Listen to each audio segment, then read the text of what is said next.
അല്ലാഹുവിന്റെ പരിശുദ്ധമായ ഖുർആൻ തന്നെ പറയുന്നു. അല്ലാഹുവിന്റെ ഖുർആൻ പറയുന്നു, അല്ലാഹു ഇഷ്ടപ്പെട്ടവരെ അല്ലാഹു 6 രീതിയിൽ പരീക്ഷിക്കും. 6 രീതി ഏതാണ്? ഖുർആൻ പറയുകയാ, വലനബ്ലുവന്നകും ബിശൈഇൻ മിനൽ ഖൗഫി വൽ ജൂഇ വനക്സിൻ മിനൽ അംവാലി വൽ അൻഫുസി വസ്സമറാത്ത് വബശ്ശിരി സാബിരീൻ الذين إذا أصابتهم مصيبة قالوا إنا لله وإنا إليه راجعون. അല്ലാഹുവിന്റെ വിശുദ്ധമായ ഖുർആൻ പറയുകയാ, എന്റെ പ്രിയമുള്ളവരെ, അല്ലാഹു ഇഷ്ടപ്പെട്ട ചില അടിമകളുണ്ട്. പഠിച്ചവനെ 5 നേരം നിസ്കരിക്കുന്നവരാകാ, ഏത് നല്ല കാര്യത്തിനും സദഖ കൊടുക്കുന്നവരാകാ. പഠിച്ചവനെ റബ്ബേ വഅലിന്റെ സദസ്സിലെ മദ്രസകൾക്ക് വേണ്ടി എല്ലാ നല്ല കാര്യം ചെയ്തവരാകാ. പക്ഷേ അവർ കിടന്ന് കണ്ണുനീര് കുടിക്കുന്ന നമ്മൾ പറയാറുണ്ട്, എന്റെ പ്രിയമുള്ളവർ അവൻ കിടന്ന് അനുഭവിക്കുകയാണെന്ന്. ഒരിക്കലുമല്ല സഹോദരാ, അല്ലാഹു ഇഷ്ടപ്പെട്ടവർക്ക് അല്ലാഹു 6 പരീക്ഷണങ്ങൾ കൊടുക്കും. ഖുർആൻ പറയുകയാ, ഈ പറയുന്ന 6 പരീക്ഷണങ്ങളിൽ ഏതെങ്കിലും ഒരെണ്ണം എന്റെയോ നിങ്ങളുടെയോ ജീവിതത്തിൽ അനുഭവിച്ചിട്ടുണ്ടെങ്കിൽ ഈ സദസ്സിൽ ഇരുന്നുകൊണ്ട് മനസ്സറിഞ്ഞുകൊണ്ട് പറയണേ അൽഹംദുലില്ലാഹ്. പടച്ചവനെ സർവസ്തുതിയും നിനക്കാ അല്ലാഹുവിന് എന്നെ ഇഷ്ടമായത് കൊണ്ടാണല്ലോ പടച്ചവൻ എനിക്ക് ഈ പരീക്ഷണം തന്നതെന്ന് ഓർത്തിട്ട് അൽഹംദുലില്ലാഹ് പറയാതെ മടങ്ങല്ലോ. എന്റെ പ്രിയമുള്ളവരെ, ഖുർആൻ പറയുകയാ, അല്ലാഹുവിന്റെ ഖുർആൻ പറയുകയാ, ഒന്നാമത്തെ പരീക്ഷണം ഏതെന്നറിയുമോ? അല്ലാഹു ഇഷ്ടപ്പെട്ടവർക്ക് അല്ലാഹു കൊടുക്കുന്ന ഒന്നാമത്തെ പരീക്ഷണം വലനബ്ലുവന്നകും ബിശൈഇൻ മിനൽ ഖൗഫ്. അല്ലാഹുവിന്റെ ഹൃദയത്തിനകത്ത് പേടി കൊടുക്കുകയാ. അല്ലാഹുവേ അവന്റെ ഹൃദയത്തിനകത്ത് വല്ലാത്ത പേടിയാ, അവന് ജീവിക്കാൻ തന്നെ പേടിയാ. 4 ഭാഗത്തുകൂടെ ശത്രുക്കൾ അവന് എതിരായി തിരിയുകയാണ്. കുടുംബക്കാരുണ്ട്, മാതാപിതാക്കളുണ്ട്, സ്വന്തം മക്കളുണ്ട്, അയൽവാസികളുണ്ട്, സമുദായമുണ്ട്. പടച്ചവനെ ശത്രുക്കൾ മുഴുവനും അവനെതിരായിട്ട് എല്ലാവരും ഒറ്റക്കെട്ടായി തിരിയുകയാണ്. അവന് പേടിച്ചാ ജീവിക്കുന്നത്. ഈ പ്രപഞ്ചത്തിലെ ഏറ്റവും കൂടുതൽ പേടിച്ച് ജീവിച്ചതാരാ? മഹാനായ നബി മുഹമ്മദ് മുസ്തഫ സല്ലല്ലാഹു അലൈഹി വസല്ലമ തങ്ങളായിരുന്നു. പ്രവാചകന്റെ ജീവിത ചരിത്രം എടുത്ത് വായിച്ചു നോക്ക് ചെറുപ്പക്കാരാ. 23 വർഷക്കാലത്തിൽ 13 വർഷക്കാലം അല്ലാഹുവിന്റെ റസൂൽ മക്കയിൽ താമസിച്ചല്ലോ. ഈ 13 വർഷത്തിൽ ഒരേ ഒരു രാത്രിയെങ്കിലും അല്ലാഹുവിന്റെ റസൂൽ സമാധാനമായി ഇറങ്ങിയിട്ടുണ്ട്. ഒരൊറ്റ രാത്രിയെങ്കിലും അല്ലാഹുവിന്റെ റസൂൽ സമാധാനമായി ഇറങ്ങിയിട്ടുണ്ട്. അല്ലാഹുവേ, വല്ലാത്ത പീഡനങ്ങളായിരുന്നല്ലോ. അല്ലാഹുവിന്റെ പ്രവാചകൻ തന്റെ അനുചരന്മാരെയും പടച്ചവനെ മഹാനായ സയ്യിദുനാ ബിലാൽ റളിയല്ലാഹു തആല അൻഹുവിന്റെ ശരീരത്തിലെ വസ്ത്രങ്ങൾ മുഴുവനും അടിച്ചു മാറ്റിയിട്ട് ചുട്ടുപൊടുത്ത് കിടക്കുന്ന മലരാരണ്യത്തിലിട്ട് തല്ലിച്ചതയ്ക്കുകയാണ്. വെള്ളത്തിന് വേണ്ടി തൊണ്ടപെട്ടിയിട്ട് കടന്ന് വിളിച്ചു കൂടിയപ്പോ ഒട്ടകത്തിന്റെ മൂത്രമെടുത്തുകൊണ്ടുവന്ന് ബിലാൽ തങ്ങളുടെ വായിലൊഴിച്ചു കൊടുക്കുകയാണ്.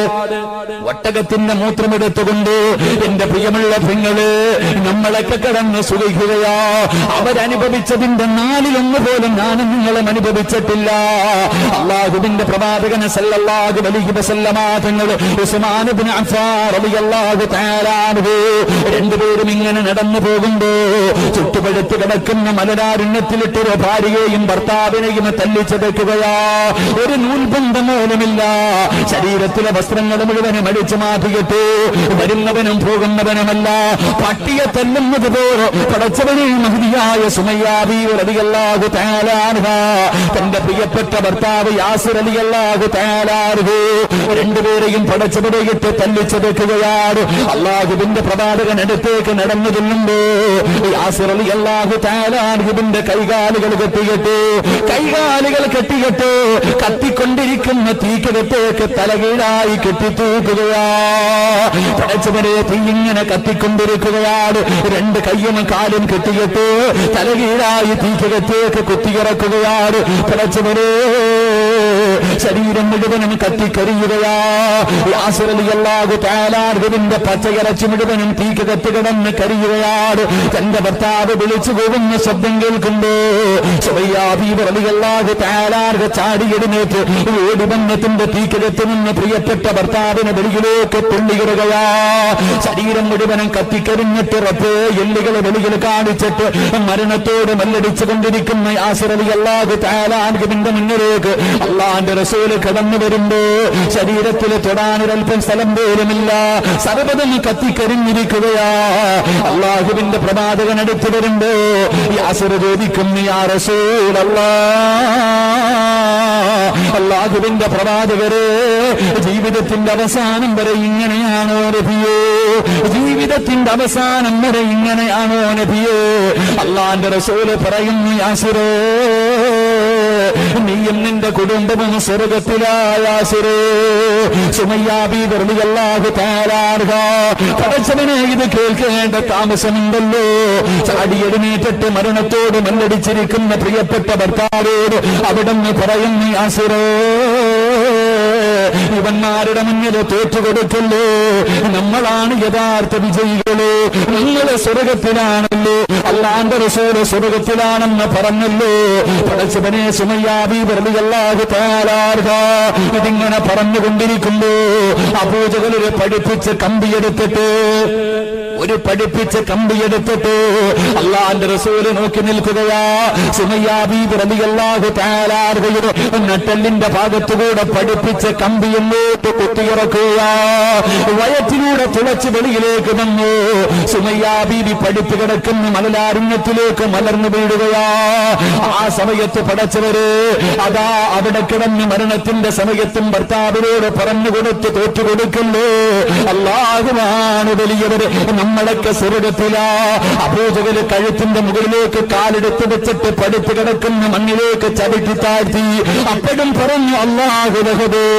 അവസാനം പടച്ചവര് അബൂജഹലിനെ സഹിക്കാൻ കഴിയാതെ സുമയ്യ ബീവിയെ പിടിച്ച് മലർത്തി കിടത്തിയിട്ട് പഠിപ്പിച്ച് കമ്പിയെടുത്തിട്ട് സുമയ്യ ബീവിയുടെ മുഖ്യഭാഗത്തേക്ക് കുത്തിയിറക്കുമ്പോഴും എന്റെ പ്രിയമുള്ള പെങ്ങളെ, അല്ലാഹുവിന്റെ റസൂൽ സല്ലല്ലാഹു അലൈഹി വസല്ലമ തങ്ങളെ നോക്കുമ്പോ സുമയ്യ ബീവിയുടെ മുഖ്യഭാഗത്തേക്ക് പഠിപ്പിച്ച കമ്പി കുത്തിയിറക്കിയിട്ട് വലിച്ചെടുക്കുമ്പോഴും അവിടുന്ന് വിളിച്ചു പറഞ്ഞു, അല്ലാഹു അക്ബർ. തന്റെ പ്രിയപ്പെട്ട ഭർത്താവിനോട് പറഞ്ഞു കൊടുക്കുന്ന ചരിത്രം പഠിപ്പിക്കുമ്പോ വല്ലാത്തൊരു കാലമായിരുന്നല്ലോ. മക്കയിൽ നിന്ന് മദീനയിലേക്ക് ഹിജ്റ പോകുന്ന രാത്രി അല്ലാഹുവിന്റെ പ്രവാചകന്റെ വീട് മുഴുവനും ശത്രുക്കളെ വളഞ്ഞിട്ടിരിക്കുകയാ. വീടിന്റെ വെളിയിലിറങ്ങി ആ വെട്ടിക്കൊല്ലുന്നതിന് വേണ്ടി അല്ലാഹുവിന്റെ റസൂലിന്റെ വീട് വളഞ്ഞിരിക്കുമ്പോ സൂറത്ത് യാസീനിലെ ആയത്തോതി ഒരു പിടി മണ്ണ് വാരി എറിഞ്ഞിട്ട് അല്ലാഹുവിന്റെ പ്രവാചകൻ ഇറങ്ങി നടക്കുകയാണ്. അബൂബക്കർ സിദ്ദീഖ് റളിയല്ലാഹു തആല അൻഹു അല്ലാഹുവിന്റെ റസൂലിനോട് പറയുന്നു, യാ റസൂലല്ലാഹ്, മരുഭൂമിയിലൂടെ നടക്കുന്ന നബിയേ, എന്റെ ചുമലിൽ കയറി നബിയേ, അല്ലാഹുവിന്റെ പ്രവാചകനെ ചുമലിലേറ്റിയിട്ട് എന്റെ പ്രിയമുള്ളവരെ ഗുഹയ്ക്കകത്ത് പോയി 3 ദിവസത്തോളം ഒളിച്ചിരുന്നു എന്ന് ചരിത്രം പഠിപ്പിക്കുമ്പോ അല്ലാഹു ഇഷ്ടപ്പെട്ടവർക്ക് അല്ലാഹു കൊടുക്കുന്ന ഒന്നാമത്തെ പരീക്ഷണം പേടിയാണ്. ജീവിക്കാൻ തന്നെ പേടിയാ. 4 ഭാഗത്തുകൂടെ ശത്രുക്കൾ ഒറ്റക്കെട്ടാവുകയാ. കുടുംബം മുഴുവനും നിനക്കെതിരെ തിരിയുകയാ. മരിക്കണമെന്ന് തോന്നും, ആത്മഹത്യ ചെയ്യണമെന്ന് തോന്നും. എന്റെ പ്രിയമുള്ളവരെ, പേടിച്ച് ജീവിക്കണം. ഞാൻ നിങ്ങളും ആരെ ഭയപ്പെടാനാ? നമ്മളൊക്കെ ആരെ ഭയപ്പെടാനാ? എന്റെ പ്രിയമുള്ളവരെ, വലത് ചെവിയിൽ പാങ്കം കൊടുത്ത് ഇടത് ചെവിയിൽ കാമത്തും കൊടുത്ത് ഇനി എപ്പോഴാണ് കുളിപ്പിച്ച് പള്ളിക്കകത്ത് കൊണ്ടുവെക്കുന്നതെന്ന് കാത്തിരിക്കുന്നവരാ. ഞാനും നിങ്ങളും പടച്ചവരെ, ലോകത്ത് മരിക്കാൻ ആഗ്രഹിക്കുന്ന ഒരേതൊരു മനുഷ്യനേതോ, മരണം തരണോ എന്ന് ദുആ ചെയ്യുന്ന ഒരേതൊരു വിഭാഗമേതുള്ളൂ, അത് ഞാനും നിങ്ങളുമാ. നടുറോഡിൽ കടന്ന് വെട്ടുകൊണ്ട് തുണ്ടമായി വെട്ടുമുറിച്ച് മരിച്ചാൽ ആ വെട്ടുന്നവന്റെ മുഖത്ത് നോക്കിയിട്ട് പുഞ്ചിരിച്ചുകൊണ്ട് ലാ ഇലാഹ ഇല്ലല്ലാഹ് എന്ന് പറഞ്ഞു മരിക്കാൻ കാത്തിരിക്കുന്നവരാ. അതുകൊണ്ട് എന്റെ പ്രിയമുള്ളവരോട് അല്ലാഹുവിന്റെ ഖുർആൻ പറയുന്നു, അല്ലാഹു ഇഷ്ടപ്പെട്ടവർക്ക് അല്ലാഹു കൊടുക്കുന്ന ഒന്നാമത്തെ പരീക്ഷണം വൽ ഖൗഫ്. ഖൗഫ്, അല്ലാഹു ഭയം കൊടുത്ത് പരീക്ഷിക്കുമെന്ന് നബി മുഹമ്മദ് മുസ്തഫ സല്ലല്ലാഹു അലൈഹി വസല്ലമ തങ്ങൾ പറയുകയാ. രണ്ട്, അല്ലാഹു ഇഷ്ടപ്പെട്ടവർക്ക് പടച്ചവൻ കൊടുക്കുന്ന രണ്ടാമത്തെ പരീക്ഷണം വൽജൂ, അല്ലാഹു പട്ടിണി കൊടുത്ത് പരീക്ഷിക്കുമെന്ന് നബി മുഹമ്മദ് മുസ്തഫ സല്ലല്ലാഹു അലൈഹി വസല്ലമ തങ്ങൾ പറയുകയാ. ലോകത്ത് ഏറ്റവും കൂടുതൽ പട്ടിണി കിടന്നതാരാ? ലോകത്ത് ഏറ്റവും കൂടുതൽ പട്ടിണി കിടന്നതാരാ? മഹാനായ നബിയുനാ റസൂലുള്ളാഹി സല്ലല്ലാഹു അലൈഹി വസല്ലമ തങ്ങൾ. അല്ലാഹുവിന്റെ പ്രവാചകനും തന്റെ അനുചരന്മാർ പടച്ചവനെ ശൈബ് അബീ താലിബിന്റെ മലഞ്ചെരുവില് പട്ടിണി കിടന്നത് 3 കൊല്ലമല്ലേ, 3 വർഷമല്ലേ പട്ടിണി കിടന്നത്? വിശപ്പ് സഹിക്കാൻ കഴിയാതെ പച്ചില പറിച്ചിട്ടവരെ കഴിച്ചില്ലേ? അല്ലാഹുവേ, മൃഗങ്ങളെ കാശിക്കുന്നത് പോലെ അല്ലാഹുവിന്റെ പ്രവാചകനും അനുചരന്മാരും കാശിക്കുകയാ. ശരീരത്തിന്റെ മുകളിലൂടെ, ഇലയുടെ മുകളിലൂടെ നടന്നുപോയ പുഴുക്കളെ പോലും വിശപ്പ് കാരണം എടുത്ത് കഴിച്ചല്ലോ. വല്ലാത്ത പട്ടിണിയായിരുന്നല്ലോ. ഇതൊക്കെ ഇസ്ലാമിന്റെ തുടക്കമായിരുന്നു. എങ്കിൽ മഹാനായ നബി മുഹമ്മദ് മുസ്തഫ സല്ലല്ലാഹു അലൈഹി വസല്ലമ തങ്ങൾ 63-ാമത്തെ വയസ്സിൽ റബീഉൽ അവ്വൽ 12 ഈ ലോകത്തോട് യാത്ര പറഞ്ഞല്ലോ. ആ പ്രവാചകന് വഫാത്താകുന്നതിന്റെ തലേ ദിവസമുണ്ടല്ലോ റബീഉൽ അവ്വൽ 11 വൈകുന്നേര സമയമായപ്പോ വീടിനകത്ത് വിളക്ക് കത്തിക്കുന്നില്ല. അല്ലാഹുവിന്റെ റസൂലിന്റെ വീടിനകത്ത് വിളക്ക് കത്തിക്കുന്നില്ല. പ്രവാചകനെ രോഗം പിടിച്ച് കിടക്കുകയാണ്. അവിടെ കിടന്നുകൊണ്ട് ചോദിച്ചു, ആയിഷ,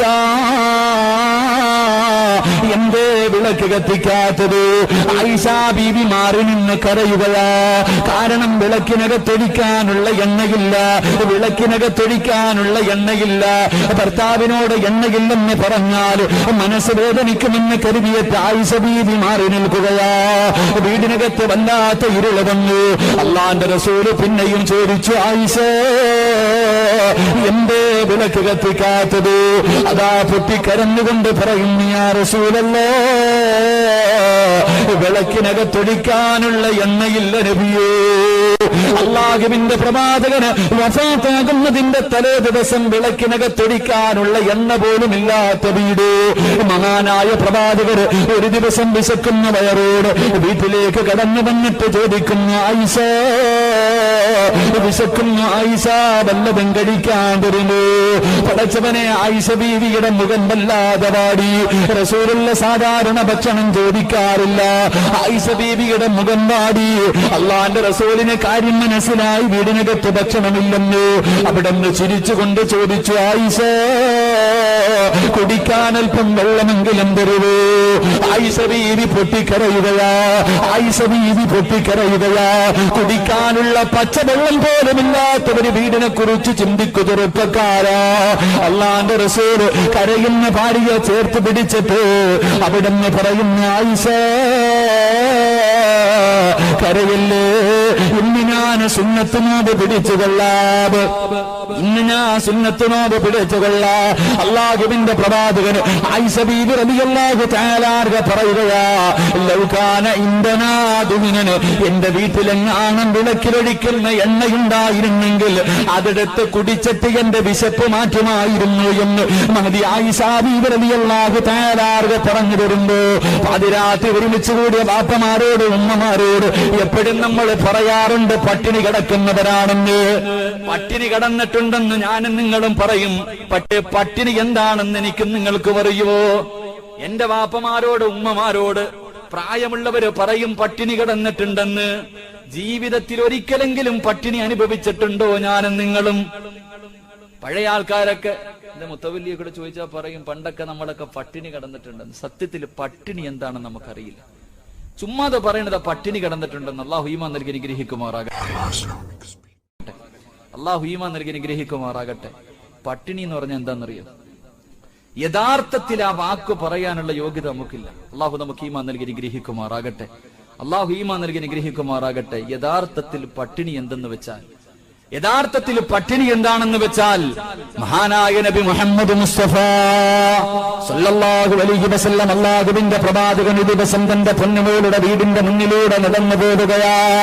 സ്നേഹതീരത്തൊരുമിച്ച് കൂടി എന്റെ പ്രിയമുള്ള പെങ്ങളോട്, പൊന്നുമോളെ, അല്ലാഹുവിന്റെ പ്രവാചകൻ തന്റെ പൊന്നുമോളുടെ വീടിന്റെ മുന്നിലൂടെ നടന്നു പോകുമ്പോ വീടിനകത്ത് വല്ലാത്ത കരച്ചിൽ കേൾക്കുകയാ.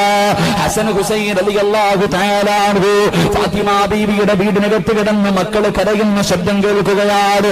അല്ലാഹുവിന്റെ പ്രവാചകന് വീടിനകത്തേക്ക് കടന്നു ചെല്ലുമ്പോ രണ്ട് മക്കള് കിടന്ന് കരഞ്ഞുകൊണ്ടിരിക്കുകയാ. അല്ലാഹുവിന്റെ റസൂല് പറയുന്നു, ഫാത്തിമ, മക്കൾക്ക് പാല് കൊടുക്ക് ഫാത്തിമ. സ്വർഗത്തിന്റെ റാണിയല്ലേ പെങ്ങള്, ഇന്നലെ ഫാത്തിമയുടെ ചരിത്രം കേട്ടവളല്ലേ. അല്ലാഹുവിന്റെ പ്രവാചകൻ തന്റെ പൊന്നുമോളോട് പതാ പാല് കൊടുക്കാൻ പറഞ്ഞിട്ട് പള്ളിയിലേക്ക് കടന്നു ചെന്നു. കരച്ചല് തീരുന്നില്ല, വല്ലാത്ത കരച്ചലാണ്. അല്ലാഹുവിന്റെ റസൂല് പള്ളിയിലിരുന്ന് വിളിച്ചു പറഞ്ഞു, ഫാത്തിമ, മക്കൾക്ക് പാല് കൊടുക്ക് ഫാത്തിമ. രണ്ടാമതും പറഞ്ഞു, മൂന്നാമതും പറഞ്ഞു. 3 പ്രാവശ്യം പറഞ്ഞിട്ടും തന്റെ മക്കളുടെ കരച്ചിൽ കേട്ടപ്പോ റസൂലുള്ളാഹിയെ സഹിക്കാൻ കഴിഞ്ഞില്ല. പടച്ചവരെ, ദേശത്തോടെ വീട്ടിലേക്ക് കടന്നു വന്നു. സഹാബത്തിന്റെ ഇടയിൽ നിന്ന് അല്ലാഹുവിന്റെ പ്രവാചകന് ദേശത്തോടെ ഇറങ്ങി വരികയാണ്. വീടിനകത്തേക്ക് കടന്നു വന്നിട്ട് അവിടെ നിന്ന് പറയുന്നു, ഫാത്തിമ, കരുണയില്ലാതെ പോയോ ഫാത്തിമ, നിന്റെ മനസ്സെത്ര കല്ലായി പോയോ ഫാത്തിമ. നിന്റെ 2 മക്കൾ ഇവിടെ കിടന്ന് വിശന്ന് കരയുണ്ട്, അവർക്കൊന്ന് പാല് കൊടുക്കാനുള്ള മനസ്സ് പോലും നിനക്കില്ലല്ലോ. അല്ലാഹുവിന്റെ പ്രവാചകൻ തന്റെ പൊന്നുപോലെ വഴക്കറയുന്നു. ഫാത്തിമ ഇരുന്ന് കരയുകയാണ്. ഇപ്പൊ വഴക്ക് പറയുന്നത് സഹിക്കാൻ കഴിഞ്ഞില്ല. പടച്ചവരെ, കുരിഞ്ഞിരുന്നിട്ട് പൊന്നുമോളെ പൊട്ടിക്കരയുമ്പോ കരളിന്റെ കഷ്ടമായ പൊന്നുമോള് കരയുന്നത് കണ്ടിട്ട് സഹിക്കാൻ കഴിയാതെ അല്ലാഹുവിന്റെ റസൂൽ അടുത്തേക്ക് കടന്നു ചെന്നു. എന്നിട്ട് ചോദിക്കുന്നു, ഫാത്തിമ, എന്തേ ഫാത്തിമ, എന്തേ ഫാത്തിമ, മക്കൾക്ക് പാല് കൊടുക്കാത്തതിന്റെ കാരണമെന്തേ? ആ സമയത്ത് അല്ലാഹുവിന്റെ റസൂലിനോട് ഫാത്തിമ പറയുന്നു, വാപ്പാ, ഭക്ഷണം കഴിച്ചിട്ട് ദിവസങ്ങളായിപ്പോ, ഭക്ഷണം കഴിച്ചിട്ട് ആഴ്ചകളായിപ്പോ, പച്ചവെള്ളവും കാരക്കയും കുടിച്ചുകൊണ്ട് കിടക്കുകയാ. എന്റെ മക്കൾ 2 പേരും വിശന്ന് പാലിന് വേണ്ടി കിടന്ന് കരഞ്ഞപ്പോ എന്റെ മാറിടമെടുത്തവരുടെ വായിലേക്ക് വെച്ചു കൊടുത്തു. എന്റെ മാറിടമെടുത്ത് എന്റെ മക്കളുടെ വായിലേക്ക് വെച്ചു കൊടുത്തു. അവര് പാല് ചുരത്തിയപ്പോ എന്റെ മാറിടത്തിലൂടെ പാലിന് പകരം രക്തം വരുന്നതപ്പോ അല്ലാഹുവേ, പട്ടിണി കിടന്ന് തന്റെ മാറിടത്തിലെ പാല് മുഴുവനും വറ്റിപ്പോയിട്ട് അതിലൂടെ രക്തം വരണമെങ്കിലോ അതെന്ത് പട്ടിണിയാ പെണ്ണോ? അതാണ് പൊന്നുമോളെ പട്ടിണി എന്ന് വെച്ചാ. അതാണ് ചെറുപ്പക്കാരാ. അല്ലാഹുവിന്റെ റസൂലിന്റെ കണ്ണ് നിറഞ്ഞുപോയി. കാരണം തന്റെ പൊന്നുമോള് മാറിടത്തിലൂടെ രക്തമൊലിപ്പിച്ചു കൊണ്ടിരിക്കുന്നു. ഒരു സൈഡിൽ എന്റെ പിഞ്ചുമക്കള് കരഞ്ഞു തളർന്നു കിടക്കുന്നു. അല്ലാഹുവിന്റെ റസൂലിന്റെ കണ്ണ് നിറഞ്ഞു. എന്ത് പറയണമെന്നറിയില്ല. പ്രവാചകന് വീടിനകത്ത് നിന്ന് വെളിയിലേക്ക് ഇറങ്ങുകയാ. അല്ലാഹുവിന്റെ റസൂല് വീടിന്റെ വെളിയിലേക്ക് ഇറങ്ങിയത്താ വാപ്പ നടക്കുകയാ. അല്ലാഹുവേ, തലതാഴ്ത്തി പിടിച്ച് മരുഭൂമിയിലൂടെ നടന്ന് ഒരുപാട് ദൂരമങ്ങ് നടക്കുകയാണ്. അവസാനം ഒരു ഈന്തപ്പനത്തോട്ടത്തിലേക്ക് കടന്നു ചെന്നു. ഒരു യഹൂദിയുടെ ഈന്തപ്പനത്തോട്ടമാ. അല്ലാഹുവിന്റെ റസൂൽ ആ മനുഷ്യനോട് ചോദിച്ച്, എനിക്ക് എന്തെങ്കിലും ഒരു ജോലി തരുത്. ആ മനുഷ്യനറിയില്ല ഇത് അല്ലാഹുവിന്റെ റസൂലാണെന്നറിയില്ല. അവിടെ ചെന്നിട്ട് ചോദിച്ച്, എനിക്ക് എന്തെങ്കിലും ഒരു ജോലി തരുത്. ആ മനുഷ്യൻ പറയുകയാണ്, ഈ കാണുന്ന ഈന്തപ്പനത്തോട്ടമുണ്ടല്ലോ, ഒരു തൊട്ടി വെള്ളം കോരിയിട്ട് നനച്ചാൽ 3 കാരയ്ക്ക് ഞാൻ കൂലി തരാ. ഒരു തൊട്ടി വെള്ളത്തിന് പകരം 3 കാരയ്ക്ക് ഞാൻ കൂലി തരാ. അല്ലാഹുവിന്റെ റസൂലിന് വല്ലാത്ത സന്തോഷമായി. തൊട്ടിയും കയറുമെടുത്തുകൊണ്ട് കിണറ്റിന്റെ ചുവട്ടിലേക്ക് കടന്നു നിന്നിട്ട് വെള്ളം കോരുകയാ. ആരാ വെള്ളം കോരുന്നത്? ഈ പ്രപഞ്ചം തന്നെ സൃഷ്ടിക്കാരണക്കാരനായ അഷ്റഫുൽ ഖൽഖ് നബി മുഹമ്മദ് മുസ്തഫ സല്ലല്ലാഹു അലൈഹി വസല്ലമ തങ്ങളെ. പടച്ചവനെ, വെള്ളം കോരുകയാണ്. ഒരു തൊട്ടി വെള്ളം കോരിയിട്ട് ഈന്തപ്പന മരങ്ങൾ നനച്ചു. രണ്ടാമതും കോരി, 3ാമതും വെള്ളം കോരി, 4ാമത് വെള്ളം കോരാ. തൊട്ടിയെടുത്ത് കിണറ്റിലേക്കിടുമ്പോ സുബ്ഹാനല്ലാഹ്, തൊട്ടിക്കിണറ്റിലേക്ക് വീണു പോവുകയാ. റസൂലുള്ളാഹിയുടെ കയ്യിൽ നിന്ന് തൊട്ടിക്കിണറ്റിലേക്ക് വീണുപോയി. പടച്ചവനെ യഹൂദിക്ക് വല്ലാത്ത ദേഷ്യം വന്നു. യഹൂദിക്ക് വല്ലാത്ത ദേഷ്യം വന്നു. അള്ളാന്റെ റസൂലിന്റെ മുഖത്തെടുക്കുകയാണ്. ലോകത്തിന്റെ നേതാവിനെ കൊല്ലുകയാ. റസൂലുള്ളാഹിയുടെ മുഖത്തെ കാലടിച്ചു. പ്രവാചകനൊന്നും മിണ്ടിയില്ല. അടികൊണ്ടിട്ടുമൊന്നും മിണ്ടിയില്ല. അവിടുന്ന് ദേഷ്യപ്പെട്ടില്ല. പടച്ചവരെ വെള്ളത്തിനകത്ത് കിണറ്റിനകത്ത് വീണുപോയ തൊട്ടികിടക്കുകയാണ്. അവസാനം തൊട്ടികിടത്തിട്ട് യഹൂദിയുടെ കയ്യിൽ കൊണ്ട് കൊടുത്തിട്ട് ചോദിച്ചു, മനുഷ്യ 3 തൊട്ടി വെള്ളം കോരിയല്ലോ കൂലിയെന്ന് തരുവോ? പടച്ചവനെ യഹൂദി 9 കാരക്കയെടുത്ത് അല്ലാന്റെ റസൂലിന്റെ കയ്യിലേക്ക് വെച്ചു കൊടുത്തു. പ്രവാചകന്റെ കയ്യിലേക്ക് 9 കാരക്കയെടുത്ത് വെച്ചു കൊടുത്തു. അല്ലാന്റെ റസൂല് തല്ലിയ മനുഷ്യന്റെ മുഖത്ത് നോക്കിയിട്ട് ചിരിക്കുകയാ. അള്ളാഹുവിന്റെ പ്രവാചകന് 9 കാരക്ക കയ്യിൽ വെച്ചുകൊണ്ട് റസൂലുള്ള ഓടുകയാണ്. തന്റെ വീട്ടിലേക്ക് ഓടുകയാണ്. ഫാത്തിമ ബീവിയുടെ വീട്ടിലേക്ക് ഓടി ചെന്നിട്ട് തളർന്നു കിടക്കുന്ന 2 പിഞ്ചു കുഞ്ഞുങ്ങളെ എടുത്ത് മടിയിൽ വെച്ചു. അള്ളാന്റെ റസൂല് കാരക്ക പൊളിച്ചു കൊടുക്കുകയാ. അള്ളാന്റെ റസൂല് കാരക്ക പൊളിച്ചു കൊടുക്കുകയാ. പടച്ചവനെ മക്കളിങ്ങനെ ആർത്തിയോടെ തിന്നുകയാണ്. പെങ്ങളെ തിന്നുന്നത് വയറ് നിറച്ച് ഭക്ഷണമല്ല, ഒരു കാരക്കയുടെ വലിപ്പമറിയുമല്ലോ. അള്ളാഹുവിന്റെ പ്രവാചകൻ തന്റെ മക്കളുടെ വായിലേക്ക് വെച്ചു കൊടുക്കുമ്പോ അവരാർത്തിയോടെ തിന്നുകയാ. പടച്ചവരെ അള്ളാന്റെ റസൂൽ അവരുടെ മുഖത്ത് നോക്കുമ്പോ അതുവരെ കരഞ്ഞുകൊണ്ടിരുന്ന മക്കളുടെ മുഖത്തൊരു ചെറിയ പുഞ്ചിരി വരികയാണ്. റസൂലുള്ളാഹിക്ക് സമാധാനമായി. എന്നിട്ട് ബാക്കി വന്ന കാരക്കയെടുത്ത് കയ്യിൽ വെച്ചിട്ട് അള്ളാന്റെ റസൂല് വിളിക്കുന്നു, ഫാത്തിമ. ഫാത്തിമ ബീബി റളിയല്ലാഹു തആല അൻഹു അടുത്തേക്ക് വിളിച്ചിട്ട് ബാക്കി വന്ന കാരക്കയെടുത്ത് മക്കളുടെ കയ്യിലേക്ക് വെച്ചു കൊടുക്കുകയാ. അള്ളാന്റെ റസൂലിന്റെ മുഖത്ത് നോക്കുമ്പോ മുഖം വല്ലാതെ ചുമന്നു കിടക്കുകയാണ്. ഫാത്തിമയ്ക്ക് സംശയം തോന്നി. അള്ളാന്റെ റസൂലിന്റെ മുഖം ഇങ്ങനെ ഉയർത്തി നോക്കുമ്പോ അവിടെന്ന് ചോദിക്കുന്നത്, ആരാ നിങ്ങളെ തല്ലിയത്? എന്റെ ഉപ്പാനെ തല്ലിയതാരാ? എന്റെ പ്രിയമുള്ള ചെറുപ്പക്കാരാ. അള്ളാഹുവിന്റെ പ്രവാചകന്റെ കുടുംബത്തിന്റെ അവസ്ഥ ഇതായിരുന്നു. ഇതാണ് യഥാർത്ഥത്തിൽ പട്ടിണി. ഇങ്ങനെ ഒരു പട്ടിണി എന്റെ ജീവിതത്തിലോ നമ്മുടെ ജീവിതത്തിൽ ഒരിക്കലും നമ്മൾ അനുഭവിച്ചിട്ടില്ലാത്തവരാ. അതുകൊണ്ട് എന്റെ പ്രിയമുള്ള സഹോദരങ്ങളോ, അള്ളാഹുവിന്റെ ഖുർആൻ പറയുകയാണ്, അള്ളാഹു ഇഷ്ടപ്പെട്ടവർക്ക് അള്ളാഹു കൊടുക്കുന്ന രണ്ടാമത്തെ പരീക്ഷണം അള്ളാഹു വിശപ്പ് കൊടുത്ത് പരീക്ഷിക്കുമെന്ന് നബി മുഹമ്മദ് മുസ്തഫ സല്ലല്ലാഹു അലൈഹി വസല്ലം. അള്ളാഹു ഈമാൻ നൽകി അനുഗ്രഹിക്കുമാറാകട്ടെ. ഭക്ഷണം കഴിക്കാതെ ഇരുന്നിട്ട് ഒരു പെണ്ണിന്റെ പാല് വറ്റിയിട്ട് രക്തം വരണമെങ്കിൽ അതെന്ത് പട്ടിണിയാ? നമ്മൾ ഇന്നത്തെ വളർന്നു വരുന്ന യുവതലമുറയോട് അള്ളാന്റെ റസൂലും സഹാബത്തും വിശപ്പ് സഹിക്കാൻ കഴിയാതെ വയറ്റത്ത് കല്ല് വെച്ച് കെട്ടിയിട്ട് നടന്നെന്ന് പറഞ്ഞാൽ ചോദിക്കും, ഇതൊക്കെ ഉള്ളതാണോ ഉസ്താദേ? കല്ല് കെട്ടിയ വിശപ്പ് മാറും? ഇങ്ങനെ ചോദിക്കുന്ന കാലവ. അള്ളാഹു നമുക്ക് ഈമാൻ നൽകി അനുഗ്രഹിക്കുമാറാകട്ടെ. അതുകൊണ്ട് അള്ളാഹു ഇഷ്ടപ്പെട്ടവർക്ക് അള്ളാഹു കൊടുക്കുന്ന രണ്ടാമത്തെ പരീക്ഷണം അവന് വിശപ്പും ദാരിദ്ര്യവും കൊടുത്തു പരീക്ഷിക്കുമെന്ന് നബിയുനാ റസൂലുള്ളാഹി സല്ലല്ലാഹു. അള്ളാഹു അങ്ങനെ ഒരു അവസ്ഥയെ തൊട്ട് നമ്മളെയൊക്കെ കാക്കുമാറാകട്ടെ. മൂന്നാമത്തെ പരീക്ഷണം നിന്റെ മക്കളെ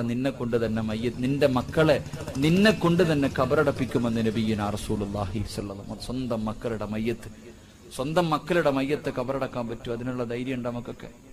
നമ്മുടെ സ്വന്തം മക്കൾ മഹാനായ നബിയുനാ റസൂലുള്ളാഹി സല്ലല്ലാഹു അലൈഹി വസല്ലം 7 മക്കളുടെ മയ്യത്ത് കബറടക്കിയ വാപ്പയാ. അള്ളാഹുവിന്റെ പ്രവാചകൻ സല്ലല്ലാഹു അലൈഹി വസല്ലം തങ്ങൾ 7 മക്കളുടെ മയ്യത്ത്. അള്ളാഹു അല്ലെന്ന് ചിന്തിക്ക്, ഒരെണ്ണത്തിനെ കൊണ്ട് പറ്റൂ?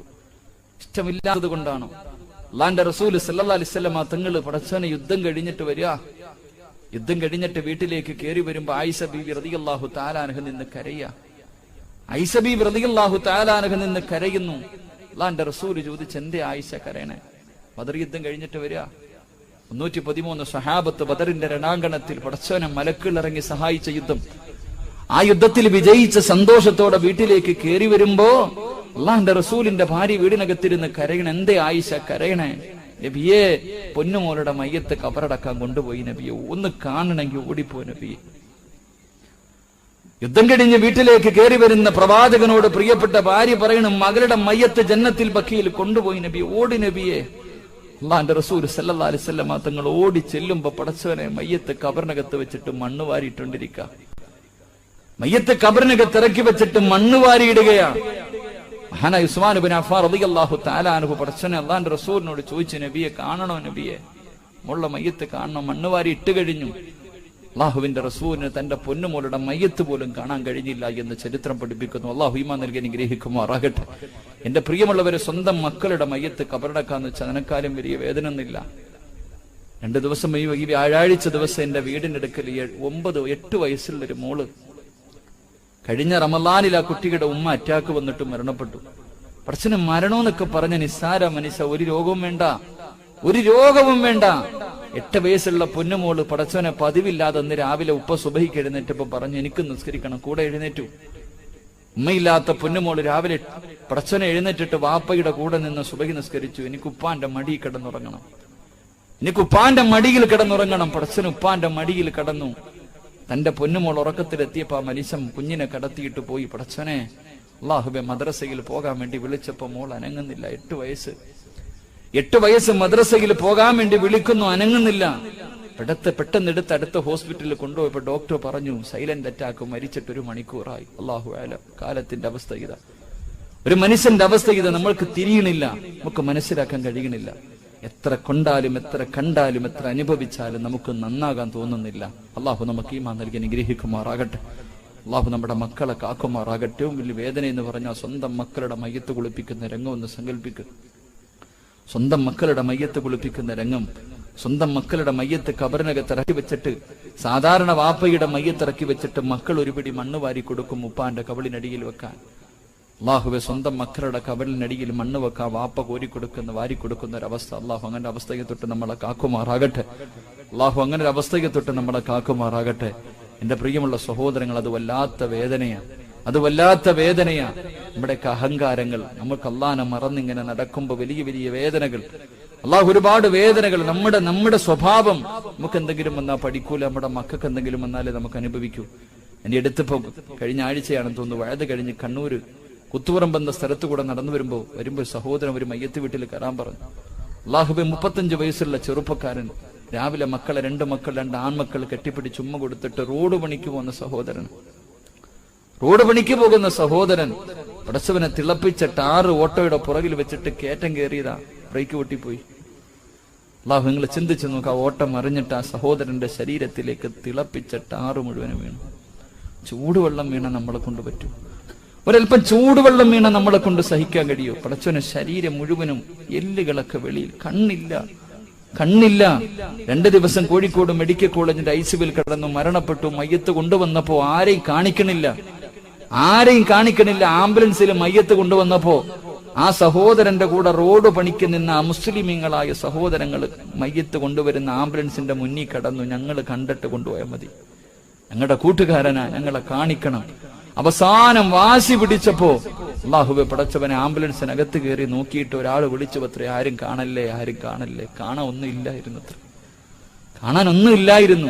രാവിലെ പുഞ്ചിരിക്കുന്ന മുഖത്തോടെ മക്കൾ കെട്ടിപ്പിടിച്ച് ഉമ്മ വെച്ചിട്ട് പോയ സഹോദരൻ. അള്ളാഹു നമ്മളെ കാക്കുമാറാകട്ടെ. അള്ളാഹു ആ കുടുംബത്തിന് ക്ഷമ നൽകി അനുഗ്രഹിക്കുമാറാകട്ടെ. എന്റെ പ്രിയമുള്ളവരെ, ജീവിതത്തിനൊക്കെ ഇത്ര വിലയേ ഉള്ളൂ.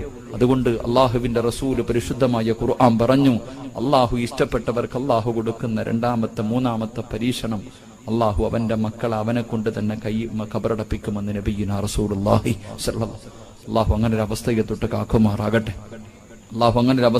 കാക്കുമാറാകട്ടെ. എന്റെ പ്രിയമുള്ള സഹോദരങ്ങളെ, 4ാമത്തെ കാര്യം ഇൻഷാ അല്ലാഹ് 10 മണി 10:30 വരെ പോവില്ല ആചാര്യ?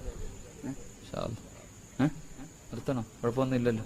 ഇൻഷാ അല്ലാഹ് ഇരിക്കൂലേ? എല്ലാരും കുറച്ചു നേരം കൂടി ഇരിക്കൂലേ? എന്തായാലും കഷ്ടപ്പെട്ട് വന്നില്ല, ഇനി ഇരുന്നിട്ട് പോകാം ഇൻഷാ അല്ലാഹ്. ഉസ്താദ് വാക്യം കൂടെ പറയണമെന്ന് ആഗ്രഹമുള്ളവരൊന്ന് കൈവക്കിക്കേ. പഴയ സ്നേഹം ഉണ്ടെന്നാ. പൈസ ഒതുക്കുമ്പോൾ ഇതുപോലെ ഒന്ന് വെക്കണം. അള്ളാഹു ബർക്കത്ത് ചെയ്യട്ടെ. ബർക്കത്ത് ചോദിക്കുന്ന മാസമാ. അള്ളാഹുവിനോട് ഏറ്റവും കൂടുതൽ ബർക്കത്ത് ചോദിക്കുന്ന മാസം. അള്ളാഹുവിന്റെ റസൂൽ സല്ലല്ലാഹു അലൈഹി വസല്ലം തങ്ങൾ പറഞ്ഞു, ഒരു വാപ്പയ്ക്ക് അള്ളാഹു ബർക്കത്ത് ചെയ്യട്ടെ എന്ന് നബിയുനാ റസൂലുള്ളാഹി. അള്ളാന്റെ റസൂല് തന്റെ നാവ് കൊണ്ട് ദുആ ചെയ്തു, ഒരു വാപ്പയ്ക്ക് അള്ളാഹു ബർക്കത്ത് ചെയ്യട്ടെ. അള്ളാഹു ആ വാപ്പമാരിൽ എന്നെയും നിങ്ങളെയും പെടുത്തുമാറാകട്ടെ. ഒരു വാപ്പയ്ക്ക് അള്ളാഹു ബർക്കത്ത് ചെയ്യട്ടെ എന്ന് നബിയുനാ റസൂലുള്ളാഹി. ഏത് വാപ്പയെന്നറിയും? ഏത് വാപ്പയാന്നറിയാവോ? അള്ളാഹു ആ വാപ്പമാരിൽ നമ്മളെ പെടുത്തുമാറാകട്ടെ. ആ വാപ്പയാകണ്ടേ? അള്ളാന്റെ റസൂല് ബർക്കത്ത് കിട്ടാൻ വേണ്ടി ദുആ ചെയ്ത വാപ്പയാകണ്ടേ? ആഗ്രഹമുള്ളവർ കൈവെക്കുക. ആ വാപ്പയാകാൻ ഒരു പൈസയുടെ ചെലവില്ല, നിസാര ഒരു കാര്യമാണ്. പറഞ്ഞത് കേട്ടതിന് ശേഷം പിന്നെ കഴിച്ചിട്ട് കാര്യമില്ല. എത്ര വാപ്പന്മാരുണ്ട്? കൈവെക്കിക്ക്. പൊക്കാത്തവർക്കൊക്കെ ഞാൻ പറഞ്ഞു കഴിഞ്ഞിട്ട് പറയാം അപ്പം മറുപടി ഇൻഷാ അല്ലാഹ്. അള്ളാഹുവിന്റെ റസൂല് സല്ലല്ലാഹു അലൈഹി വസല്ലം തങ്ങൾ പറഞ്ഞു, തന്റെ മക്കളെ തല്ലാൻ വീടിന്റെ മുന്നിൽ ഒരു വടി കെട്ടിയിടുന്ന വാപ്പയ്ക്ക് അള്ളാഹു ബർക്കത്ത് ചെയ്യട്ടെ എന്ന് നബി മുഹമ്മദ് മുസ്തഫ. തന്റെ മക്കളെ നേരെയാക്കാൻ തെറ്റ് ചെയ്യുന്ന സമയത്ത് കൊടുക്കണം മക്കൾക്ക്. നിങ്ങളുടെ വാപ്പയൊക്കെ തല്ലി പഠിപ്പിച്ചത് കൊണ്ട് നിങ്ങളൊക്കെ നന്നായി. ഇന്ന് നിന്റെ മക്കളെ തല്ലാത്തത് കൊണ്ട് അവൻ തലതിരിഞ്ഞു പോയി. അള്ളാഹു നമ്മളെ ഈമാൻ നൽകി അനുഗ്രഹിക്കുമാറാകട്ടെ. മക്കളെ അദബ് പഠിപ്പിക്കാൻ വീടിന്റെ മുന്നിൽ ഒരു ചൂരല് വടി കെട്ടിയിടുന്ന വാപ്പയ്ക്ക് അള്ളാഹു ബർക്കത്ത് ചെയ്യട്ടെ എന്ന് നബിയുനാ റസൂലുള്ളാഹി. അങ്ങനെ വീട്ടിൽ വടി വെച്ചിട്ടുണ്ടോ? അങ്ങനെ നിങ്ങളുടെ ആരുടെയെങ്കിലും വീട്ടിൽ മക്കളെ നേരെയാക്കാൻ ഒരു വടി വെച്ചിട്ടുണ്ടോ? ആരുടെയെങ്കിലും വീട്ടിൽ വടിയുണ്ടെങ്കിൽ എന്ന് കൈവെക്കുക. കാണാനുള്ള ആഗ്രഹം കണ്ട കെട്ടിയെടുത്ത് പോയി വെച്ചോ. വയത് കഴിഞ്ഞ് നേരെ വീട്ടിൽ പോയിട്ട് മക്കൾക്ക് കൊടുക്കേണ്ട സമയത്ത് കൊടുക്കാൻ ഒരു വടി ഉണ്ടെങ്കിലും ഇല്ലെങ്കിലും വീടിന്റെ മുന്നിൽ എടുത്ത് വെക്കണം. അള്ളാഹു ബർക്കത്ത് ചെയ്യുമാറാകട്ടെ. അള്ളാഹു ബർക്കത്ത് ചെയ്യുമാറാകട്ടെ. എന്റെ പ്രിയമുള്ള സഹോദരങ്ങളെ, ബർക്കത്ത് കിട്ടാനുള്ള രണ്ടാമത്തെ വഴി സുബഹി നമസ്കരിച്ചിട്ട് ഉറങ്ങല്ലേ. ഉറങ്ങിയാൽ നിന്റെ വീട്ടിലെ ബർക്കത്ത് നഷ്ടപ്പെടുമെന്ന് നബി മുഹമ്മദ് മുസ്തഫ. സുബഹി നമസ്കാരം കഴിഞ്ഞിട്ടുള്ള ഉറക്കം അത്ര നല്ലതല്ല, പ്രത്യേകിച്ച് പെണ്ണുങ്ങളോട്. സുബഹി നമസ്കരിച്ചിട്ട് വീട്ടിൽ കിടന്നുറങ്ങരുത്. ഉറങ്ങിയാൽ നിന്റെ വീട് പോയി, അതോടുകൂടി പോയി, അതിലെ സർവ്വ ബർക്കത്തും പോയി. അള്ളാഹു നമ്മളെ കാക്കുമാറാകട്ടെ. 3 സലാമിൽ പിശുക്കത്തരം കാണിക്കല്ലേ, ബർക്കത്ത് നഷ്ടപ്പെടുമെന്ന് നബിയുനാ റസൂലുള്ളാഹി സ്വല്ലല്ലാഹു. സലാം പറയുന്നത് 3 രീതിയിലാണ്. അസ്സലാമു അലൈക്കും ഒരു വിഭാഗം, രണ്ടാമത്തെ വിഭാഗം അസ്സലാമു അലൈക്കും വറഹ്മത്തുള്ളാ, മൂന്നാമത്തെ വിഭാഗം അസ്സലാമു അലൈക്കും വറഹ്മത്തുള്ളാഹി വബറകാതുഹു. സലാം പരിപൂർണമായി പറഞ്ഞാൽ നിനക്ക് നിന്റെ ജീവിതത്തിൽ ബർക്കത്ത് ഉണ്ടാകുമെന്ന് നബിയുനാ റസൂലുള്ളാഹി സ്വല്ലല്ലാഹു. അല്ലാഹു ബർക്കത്ത് നൽകി അനുഗ്രഹിക്കുമാറാകട്ടെ. എന്റെ പ്രിയമുള്ള സഹോദരങ്ങളെ, അള്ളാഹു ഇഷ്ടപ്പെട്ടവർക്ക് അള്ളാഹു കൊടുക്കുന്ന 4ാമത്തെ പരീക്ഷണം അവന്റെ സമ്പത്തും കച്ചവടമൊക്കെ നഷ്ടപ്പെടുത്തിയിട്ട് ലക്ഷങ്ങളുടെ കടം കൊടുത്തിട്ട് പരീക്ഷിക്കുമെന്ന് നബി മുഹമ്മദ് മുസ്തഫ. നല്ല കച്ചവടം ഉണ്ടായിരുന്ന കടയ പെട്ടെന്ന് തകർന്ന് തരിപ്പണമായി. എന്റെ പ്രിയമുള്ളവരുടെ ലക്ഷങ്ങളുടെ കടമുണ്ടായി.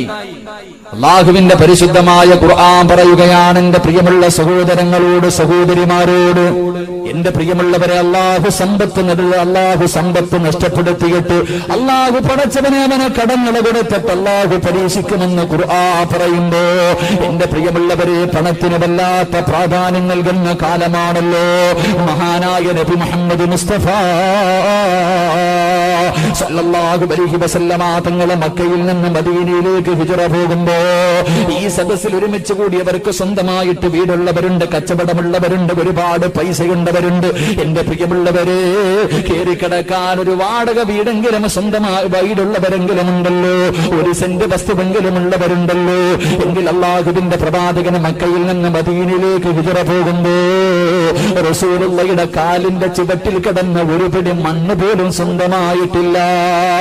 അള്ളാഹുവിന്റെ പ്രവാചകന് പടച്ചവനെ ഒരു പിടി മണ്ണ് പോലും സ്വന്തമായിട്ടില്ലാത്ത പ്രവാചകന് കൂടെ വന്ന സഹാബത്ത് കഷ്ടപ്പെട്ട് സമ്പാദിച്ചത് മുഴുവനും വലിച്ചെറിഞ്ഞിട്ടാ കടന്നുപോയത്.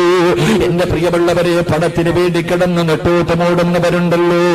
7 മാർഗത്തിലൂടെയും പണം സമ്പാദിക്കുന്നവരോട് അള്ളാഹുവിന്റെ പ്രവാചകന് സല്ലല്ലാഹു അലൈഹി വസല്ലമ തങ്ങളെ പറയുകയാ, എന്റെ പ്രിയമുള്ള ചെറുപ്പക്കാരാ, പണം നല്ലതിനല്ല പൊന്നമോര്, പണം അനുഗ്രഹമല്ല പൊന്നമോര്.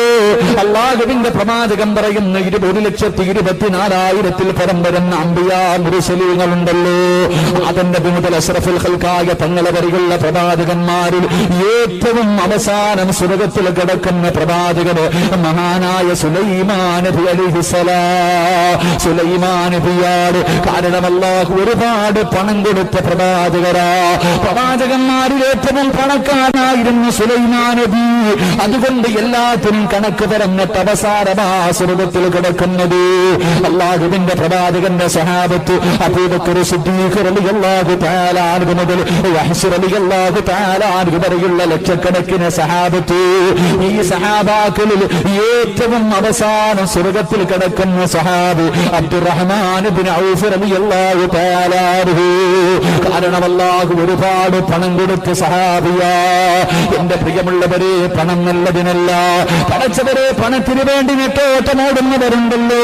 ഹറാമാകട്ടെ ഹലാലാകട്ടെ, മോഷ്ടിച്ചതാകട്ടെ പിടിച്ചു പറിച്ചതാകട്ടെ, പലിശ കച്ചവടം നടത്തിയിട്ട്, വ്യഭിചാരശാലകൾ നടത്തിയിട്ട്, കള്ള് കച്ചവടം നടത്തിയിട്ട്, സ്കൂളിൽ പഠിക്കുന്ന മക്കൾക്ക് കഞ്ചാവ് കൊടുത്തിട്ട് അല്ലാഹുവേ പണം സമ്പാദിക്കുന്നവരോട്, പെട്ടെന്ന് പണക്കാരനാകാൻ ലൂട്ടിയെടുക്കുന്ന ചെറുപ്പക്കാരോട്, എന്തിനാ മോനെ പണമെന്തിനാ? നിന്റെ വാപ്പ പോയപ്പോ എന്തെങ്കിലും കൊണ്ടുപോയോ ചെറുപ്പക്കാരാ? പണത്തെ ഇഷ്ടപ്പെടുന്ന പെങ്ങള്, നിന്റെ ഉമ്മ പോയപ്പോ ശരീരത്തിൽ കിടന്ന സർവ്വ സ്വർണ്ണാഭരണങ്ങൾ മൂടിയെടുത്തത് നീയല്ലേ? ജീവിച്ചിരുന്നപ്പോ ചോദിച്ചപ്പോ നിന്റെ ഉമ്മ തന്നില്ല, കടന്നു തന്നില്ലേ പെണ്ണ്? ഒന്ന് ചലിക്ക പോലും ചെയ്യാതെ നീ ഊരിയെടുത്തപ്പോ നിന്റെ ഉമ്മ മിണ്ടാതെ കടന്നത് നിനക്ക് ഓർമ്മയില്ലേ? എന്റെ പ്രിയമുള്ള ചെറുപ്പക്കാരാ, പണം വേണ്ടടാ പൊന്നുപോരു, പണത്തിനോടുള്ള പ്രേമം വേണ്ട ചെറുപ്പക്കാരാ. അല്ലാഹുവിന്റെ പ്രവാചകൻ സല്ലല്ലാഹു അലൈഹി വസല്ലമ തങ്ങള് പടച്ചവര് പ്രവാചകന്റെ മുന്നിലൂടെ ഒരു ചെറുപ്പക്കാരൻ നടന്നു പോവുകയാണ്. ആ ചെറുപ്പക്കാരനെ കണ്ടിട്ട് മിസ്അബ് റളിയല്ലാഹു തആല അൻഹുവിനെ കണ്ടിട്ട് അല്ലാഹുവിന്റെ റസൂൽ ഇരുന്ന് കരയുകയാ. മിസ്അബ് എന്ന് പറയുന്ന ഒരു ചെറുപ്പക്കാരനെ കണ്ടിട്ട് പ്രവാചകൻ ഇരുന്ന് കരയുകയാണ്. അല്ലാഹുവിന്റെ റസൂലിനോട് മിസ്അബ് ചോദിക്കുന്നു, യാ റസൂലല്ലാഹ്, എന്തേ നബിയേ എന്നെ കാണുമ്പോ എന്തേ നബിയേ കരയുന്നത്? അല്ലാഹുവിന്റെ റസൂൽ കരഞ്ഞുകൊണ്ട് പറയുന്നു, മിസ്അബ്, നിന്റെ പഴയകാലം ഓർത്തുപോയി മിസ്അബ്. ആരാ മിസ്അബാരാ? മക്കയിലെ ഏറ്റവും വലിയ കോടീശ്വരന്റെ മകനായിരുന്നു. സ്വർണ്ണത്തിന്റെ നൂലുകൊണ്ട് നെയ്ത വസ്ത്രമാണ് ധരിച്ചിരുന്നത്. പടച്ചവനെ, കുതിരയുടെ മുകളില് മിസ്അബ് എന്ന് പറയുന്ന ചെറുപ്പക്കാരൻ ഇങ്ങനെ റോഡിലൂടെ പോകുന്നത് കാണാ. മക്കയിലെ പെണ്ണുങ്ങളെ വന്ന് കാത്തിരിക്കുമായിരുന്നു. പെണ്ണുകള് ആ മിസ്അബ് റളിയല്ലാഹു തആല അൻഹു ഇസ്ലാമിലേക്ക് കടന്നു വന്നു. അല്ലാഹുവിന്റെ പ്രവാചകന് കരയാറുള്ള കാരണമെന്ത്? റസൂലുള്ളാഹിയുടെ മുന്നിലേക്ക് നടന്നു വരുമ്പോ സ്വർണ്ണത്തിന്റെ നൂല് നെയ്ത വസ്ത്രം ധരിച്ച് നടന്ന മിസ്അബ് എന്ന ചെറുപ്പക്കാർ ഒരു പുതപ്പിങ്ങനെ പുതച്ചിരിക്കുകയാ. ആകെയുള്ളത് ഒരു പുതപ്പാണ്. ആ പുതപ്പിങ്ങനെ പുതച്ചിരിക്കുകയാണ്. അല്ലാഹുവിന്റെ റസൂൽ ആ പുതപ്പിലേക്ക് നോക്കുമ്പോ 62 സ്ഥലങ്ങൾ കീറിയിട്ട് തച്ചു വെച്ചിരിക്കുകയാ. 62 സ്ഥലങ്ങൾ കീറിയിട്ട് തച്ചു വെച്ചിരിക്കുന്ന ഒരു വസ്ത്രം ധരിച്ചുകൊണ്ട് അല്ലാഹുവിന്റെ റസൂലിന്റെ മുന്നിലേക്ക് കടന്നു വന്നപ്പോ അല്ലാഹുവിന്റെ റസൂല് കരഞ്ഞുകൊണ്ട് ചോദിക്കുന്നു, മിസ്അബ്, ഇതെന്ത് കോലമാ മിസ്അബ്? ഇതെന്ത് കോലമാ മിസ്അബ്? യാ റസൂലല്ലാഹ്, സ്വർഗം കണ്ട് മരിക്കാനുള്ള ആഗ്രഹം കൊണ്ടാരുഭിയേ, സ്വർഗത്തിലെ വസ്ത്രം ധരിക്കാനുള്ള മോഹം കൊണ്ടാനുഭിയേ. എന്റെ പ്രിയമുള്ളവരെ, മിസ്അബ് എന്ന ചെറുപ്പക്കാർ ഉഹുദിന്റെ രണാങ്കണത്തിൽ യുദ്ധം കഴിഞ്ഞ് സഹാബത്തിനെ കഫൻ പൊതിഞ്ഞുകൊണ്ടിരിക്കുമ്പോ അല്ലാഹുവിന്റെ പ്രവാചകന്റെ മുന്നിലേക്ക് ഒരു മയ്യത്ത് ചുമന്ന് കരഞ്ഞുകൊണ്ട് സഹാബത്തോട് വരികയാ. അല്ലാഹുവിന്റെ റസൂലിന്റെ മുന്നിൽ മയ്യത്ത് കൊണ്ടുവച്ചു. അല്ലാഹുവിന്റെ പ്രവാചകൻ നോക്കുമ്പോ പടച്ചവനെ, മിസ്അബിന്റെ മയ്യത്താണ്. അല്ലാഹുവിന്റെ റസൂൽ ചോദിച്ചു, എന്തേ കരയുന്നത്? സഹാബ, എന്തിനാ കരയുന്നത്? യാ റസൂലല്ലാഹ്, മയ്യത്ത് പുതിയ കഫൻ തുണി തികയുന്നില്ല നബിയേ. തലമറയ്ക്കുമ്പോ കാലുകളിവാവുകയാ, കാലുമറയ്ക്കുമ്പോ തലവെളിവാവുകയാ. പടച്ചവനെ, മയ്യത്ത് പുതിയ തുണി പോലുമില്ല. അവസാനം അല്ലാഹുവിന്റെ പ്രവാചകൻ പറഞ്ഞു, തല പുതിയാറ് റബ്ബേ, തലമറച്ചിട്ട് കഫൻ പൊതിഞ്ഞു. 2 കാലും വെളിയിൽ കിടക്കുകയാ, 2 കാലും വെളിയിൽ കിടക്കുകയാ. അല്ലാഹുവിന്റെ പ്രവാചകൻ അവസാനം പറഞ്ഞു, പുല്ല് പറിച്ചു കൊണ്ടുവരാൻ. അല്ലാഹുവേ, പുല്ല് പറിച്ചു കൊണ്ടുവന്ന മിസ്അബ് എന്ന ചെറുപ്പക്കാരന്റെ കാലിൽ വെച്ച് കെട്ടിയിട്ടു. ആ മയ്യത്ത് നമസ്കാരം കഴിഞ്ഞ് കബറിനകത്തിറക്കി വെക്കുമ്പോ കാലിൽ കെട്ടിവെച്ചിരുന്ന് കെട്ടം കഴിഞ്ഞു പോവുകയാ. റബ്ബേ കാലിൽ കെട്ടിവെച്ചിരുന്ന് കെട്ടങ്ങടിഞ്ഞ് പുല്ല് മുഴുവനമടിഞ്ഞ് താഴേക്ക് വീട് എല്ലാരും കരയുകയാ. അല്ലാഹുവിന്റെ പ്രവാചകന് ഖബറിന്റെ ചാരത്തിരുന്ന് കരയുകയാ. എന്റെ പ്രിയമുള്ള ചെറുപ്പക്കാരാ, അല്ലാഹുവിന്റെ റസൂൽ മിസ്സബന്ന ചെറുപ്പക്കാരനെ കാണിച്ചിട്ടു. അവിടെന്ന് പറയുന്ന സഹാബ, മരിച്ചാൽ ഇവനെ പോലെ മരിക്കണം സഹാബ. ومن الناس من يسري نفسه ابتغاء مرضات الله والله رؤوف بالعباد. അല്ലാഹുവിന്റെ ഖുർആൻ പറയുകയാ, അല്ലാഹുവിന്റെ പ്രവാചകൻ വിശ്വമെന്ന ചെറുപ്പക്കാരനെ കാണിച്ചിട്ട് പറഞ്ഞു കൊടുക്കുകയാ. പടച്ചവൻ കൊടുത്ത സമ്പത്തും തന്റെ ജീവിതവും തന്റെ കുടുംബവും എല്ലാ പടച്ചവന്റെ ദീനിനു വേണ്ടി കൊടുത്തിട്ട് മരിക്കുന്ന സമയത്ത് സ്വർഗം കണ്ടിട്ട് മരിച്ച മുസഫിനെ പോലെ മരിക്കാൻ പരിശ്രമിക്കണു എന്ന് പ്രവാചകൻ നമുക്ക് പഠിപ്പിച്ചു തരുമ്പോ